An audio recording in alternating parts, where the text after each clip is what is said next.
Simplification problem பார்த்துட்ருக்கோம். Simplify log 5 4 plus log 5 plus 1/100ன்னு இருக்குது. இதுக்கு வந்துட்டு நம்மளுக்கு லாகுக்கான ஃபார்முலா தெரியணும். லாகில் வந்து அடிஷன் வந்ததுன்னா இங்கே இந்த side right hand side multiplication வரும். அது என்ன ஃபார்முலான்னு பார்த்தீங்கன்னா, இப்போ log to the base a x plus log to the ரெண்டு பேஸுமே ஈக்குவலாக இருக்கணும். இங்கேயும் பேஸ் ஏ இங்கேயும் பேஸ் ஏ இருக்குது, இங்கே ஒய் இருக்குதுன்னு வச்சுக்கோங்களேன். இதை எப்படி எழுதலாம்னா லாக் அந்த பேஸ் சேம் பேஸ் அப்படியே வரும், இது மல்டிப்ளிகேஷனில் வரும்.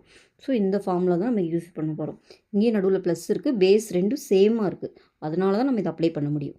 ஸோ இந்த ஃபார்முலா அப்ளை பண்ணும்போது லாக் இங்கே பேஸ் வந்து என்னென்னு பார்த்தீங்கன்னா 5, இங்கே எக்ஸுன்றது 4, இங்கே ஒய்ன்றது 1/100. ஓகேவா? ஸோ கேன்சல் பண்ணிங்கன்னா 25ன்னு வரும். ஓகேவா? 25 எப்படி எழுதலான்னு பார்த்தீங்கன்னா 5 ஸ்கொயர்னு எழுதலாம். கரெக்டாக? ஸோ மேலே வரும்போது உங்களுக்கு அது மைனஸில் மாறிடும். கரெக்டாக? -5 to the power -2. இதில் இன்னொரு இது யூஸ் பண்ண போகிறோம். லாகில் நம்மளுக்கு தெரியும், லாகில் இந்த பேஸும் இந்த நம்பரும் ஈக்குவலாக இருந்தால் வேல்யூ வந்து 1ன்னு தெரியும். ஓகேவா? அப்போ இதை நான் எப்படி எழுதலாம்?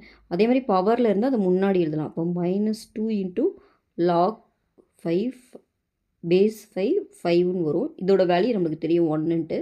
அப்போ -2 × 1 -2. ஓகேவா? இப்போ ஆன்சர் பார்த்தீங்கன்னா -2 தான் சம்மோட ஆன்சர்.